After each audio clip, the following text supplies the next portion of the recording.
AI has just changed the way we write Playwright test scripts, and it is not going back. I don't see it going back.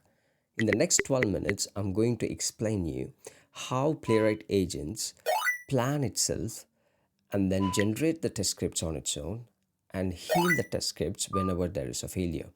So we're going to understand how this orchestration happens autonomously using Playwright MCP servers and the existing LLMs. Follow along with me. I highly recommend you to implement every step that I say in this video so that within like 12 minutes, you will have a clear hands-on and a demo to present it during your interview or to add it to your portfolio or to present it to your team. So let's jump into the demo. Right, we should understand that AI isn't replacing quality assurance engineering. It is replacing quality engineers who don't use AI. You might have heard this phrase many times by now in 2026. It applies to everybody in our industry, or everybody actually, most of the industries. So this is true actually. Imagine if you don't know what is the difference between MCP servers and how to use AI agents and what are all included that makes the agent in itself, you will definitely be left behind. You cannot work the way it operates and the way it will operate using the AI. And that's exactly what you're going to understand in this video. Uh, and to set this first, as I said, it's going to be a hands-on video. I wanted to open a VS Code. I'm using VS Code Insider. You can use VS Code as well. And create a new window, and in the new window you can open a new folder. I'll click open, and I'm going to launch a new folder here. I will call it this as maybe Playwright AI demo 3, because I had previous 2 hands-ons, so I'm going to go with 3 and click on open. You can give whatever the name that you want. Let me maximize this window a little bit. Right now, this is a completely a new and empty window that you can see there. What I'm going to do, I have a chat. If you have VS Code, you will have the chat, and Microsoft gives by default few tokens to play around. You can use that. In my case, I am using a Claude. So I went to the extension. If you want to get Claude for your test automation, you can go to extensions, click on Claude, and then set it up, and you will get this. You just have to log in. Or if you wanted to go with the default one, you can the way you have to do is you can click on the profile. Just a second. So you can click on the profile here, and then you can log in with your GitHub, and you will get the GitHub Copilot here. You can do any one setup. In my case, in this example, I'm going to use a Claude. So let me go back to the folder. It is completely empty, so you don't have to worry about any folder structures. We're going to build everything from the start. There are 3 prompts that I'm going to use. I'll tell you before I jump into that. I hope you are ready with this. You're ready with this empty folder. If not, pause the video, set up the Claude or Copilot, and then resume the video. Now I'm going to go back to the PowerPoint, and we'll see what we're going to do next. If you look at the prompt to text models, the way it works is that the LLM reads the prompt. I'll show you exactly how it does. We can say anything: login as admin, generate mock user data, and asset dashboard, anything. It will understand our context, and it will use MCP server. Here we are going to use MCP server. MCP is a connectivity portal for let's say you have built an app and you want the AI to talk to your app and work on it. So you build this MCP server. So it's a portal through that the AI, the LLMs talk to your application and get the work done and gets the result and put it back to the customer's chat, the front screen. That's what it does. And if I go to further, as I said in this video, we are going to use Playwright's test agents. So it is kind of a trio. It has a planner, and it has a generator, and it has a healer. This is exactly what we are going to see in this video. So planner analyzes the DOM and the goal of the test, and generator writes the Playwright actions and assertions, and healer executes the test catches the failure and loops back to fix the code if there is anything that fails, and all by running this command. We're going to run this command to set up the Playwright agent. So now I'm having an empty folder here. I mean, not this one, this one. I don't have anything written. We're going to build from the start. But if you have an existing framework like this, you can also install the agents on your own. I mean, from in the middle of your framework, or you can add it as an add-on, an additional feature. So what we are going to do in the VS Code is that we are going to run this command npx playwright init hyphen agents hyphen hyphen loop equal to VS Code. The way you do that is you can go to your VS Code, you can launch a terminal. Okay, you can open a new terminal and you can paste it here. There are prerequisites that are required for this. So what I would suggest, you need to have a node and other things installed. So the easy way to do that is that you go to your Claude. Let me maximize, then I zoom a bit. You go to your Claude or your Copilot and then paste this command npx playwright init hyphen agent, or you can also use your terminal if you have the prerequisites done. I'm going to press enter.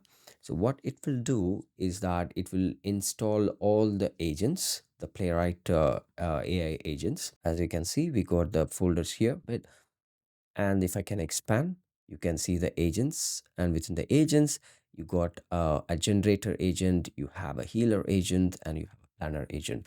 The way to differentiate agent and the skills are like agent will have a keyword.agent.md, and if I click the agent, it will also have tools.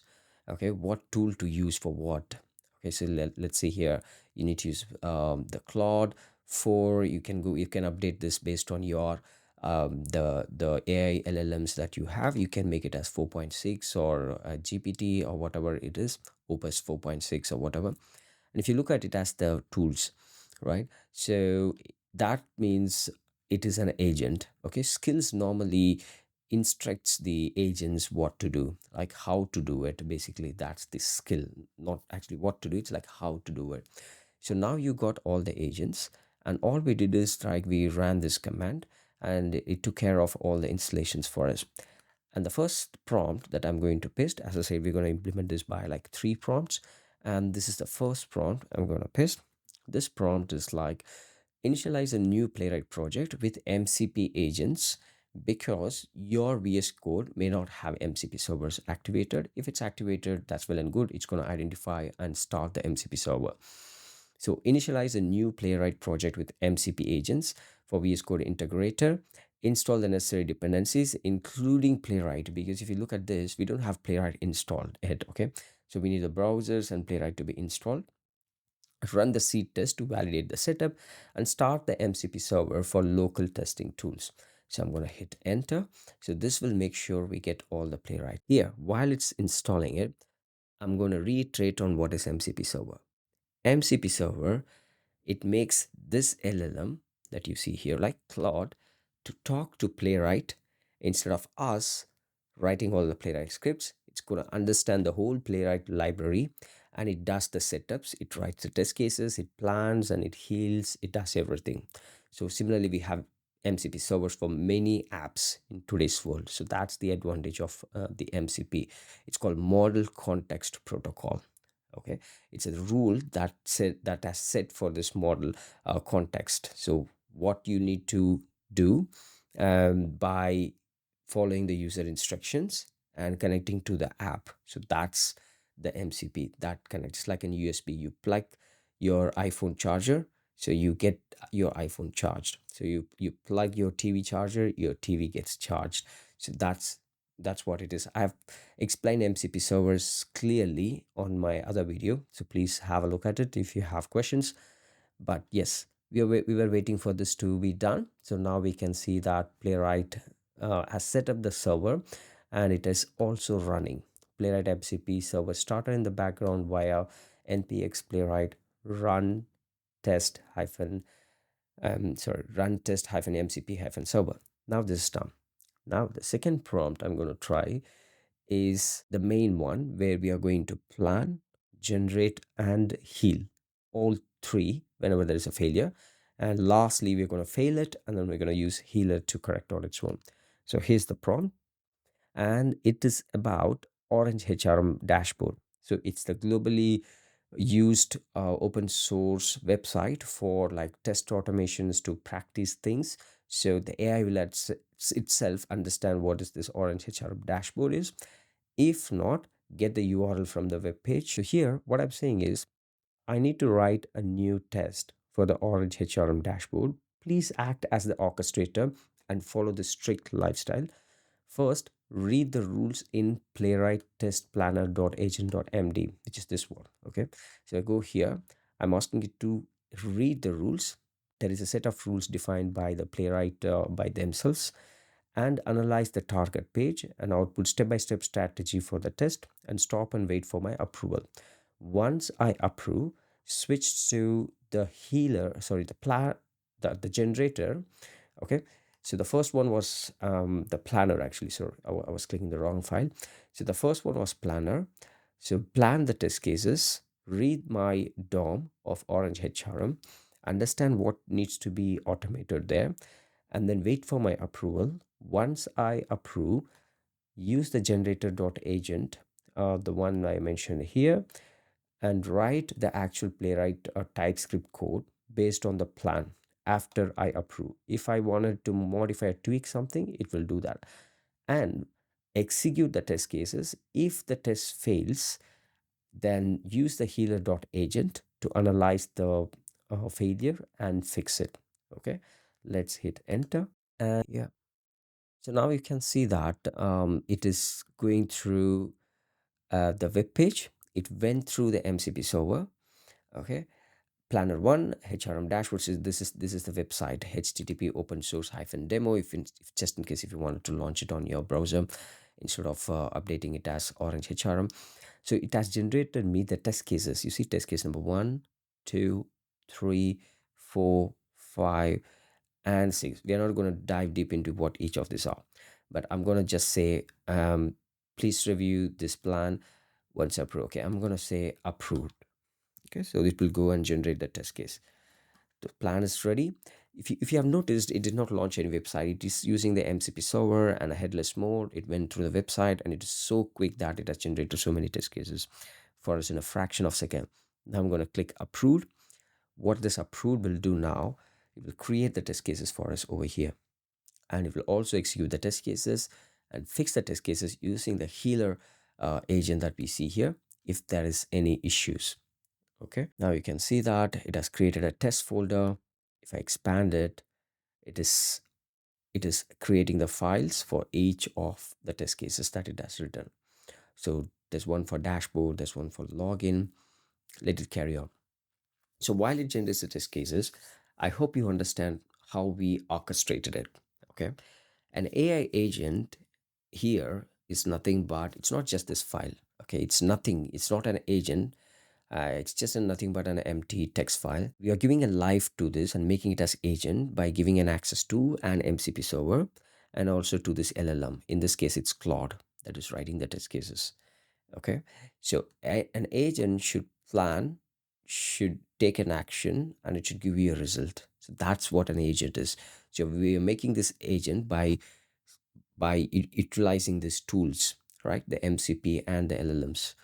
Okay, now we got all the test cases generated, and what it says is that all 6 test cases are generated. Now let me also save the test plan. So test plan is also saved for the traceability, and what I wanted to run, you can run the test. Okay, so what I'll do, I'll copy this command and I paste the command here so that it runs the test cases, or I can also simply say please run it for me. Come on, hit. So now the test case is being executed. So we'll see if everything works fine, whatever that it has written. And if there's any failure, it will heal on its own. And by now, I hope you are also working along with me and you have written it, the test cases. So you can see 3 tests passed and 3 failed because it has just generated the test cases and didn't execute at all. So what it's going to do, that 3 failed, switching to healer role. As you can see, switching to healer role to fix all 3 failures. So it's going to switch to the healer role, which is this one, the healer. And as per the instructions given here, it's going to do the fix for us. Fix, scroll down, it fixed all three, and it's going to rerun. After this, what we are going to do, the third prompt, the third thing I say, right, basically is that we are going to fail one of the test cases manually, and then we are going to see if it fixes again. Okay. That, so all three fixes applied, rerunning the test to verify. Okay, five passed and one remaining. The close button locator is about dialog is matching. The model likely uses X icon. Let me do a final full run to confirm all six test cases passed. Okay, all right, okay, all six passed, right? And it's going to generate the results as well. So phase planner is done. Six test scenarios designed, approved by me, and six spec files plus shared helper written. You can see the shared helper written here, and fixed three using the healer. Is a healer role played here, and the healer role played here as well. And then it fixed a couple of errors, and finally we got all 6 out of 6 passed. That's amazing. Now what I'm going to do, I'm going to fail one of the test case placeholder. uh, Instead of maybe this login, what I will say is that update it as sign. Okay, I'll update it as sign up or sign in. Maybe instead of login, I'll make it a sign in. Right now I want, let me save it as a file. Yeah, autosave is enabled. Please check if autosave is enabled. Otherwise, if you make any change, you need to add that. So what I'm going to say, I'm going to paste another prompt. Okay. Or you can simply say please run again and it will use it, but this one is like more specific. We don't want to, so this is why prompting is important. If you're on a free tier, we don't want you to waste the tokens by going back and forth conversation with the AI. Let's see, I'm going to hit enter, and this is the test file selected. I can use plus to add multiple files if you want to add multiple files. um let's see if it's going to identify my the failure. So this is the one we did. We updated a login to sign in. So and it identified, it's like you can see that switching to healer role, and it has identified the error and it is updating that to login, and you can see it is updated here as well, and the test case is now paused. So that's the healer. So right, finally we are at the end of the video. So this is amazing. But if AI does this, what I'm going to do in when AI does all of that, so that's exactly why we need this human engineering comes into place, because AI can hallucinate, right? It can hallucinate, and it doesn't know the gaps in the business. We don't know what it just generated is right or not. That's why we need human engineering to provide the context. So without you signing off, this cannot be trusted. Okay, though it does all the things, you need to decide what test cases to be there. You need to decide what business logics will be covered in that. So I hope you have learned how this the Claude and other thing works, and I hope you have the demonstration ready on your laptop. That's the purpose of this video. If you have set it up, please comment below that you have set it up and you have executed it. I would be happy to know. Or if you have any questions, please drop that in the comment as well. And all these three prompts are in my comments area, and also the Git repo I will attach for this. Please cross check that. Thank you so much for watching this video. We'll catch up in the next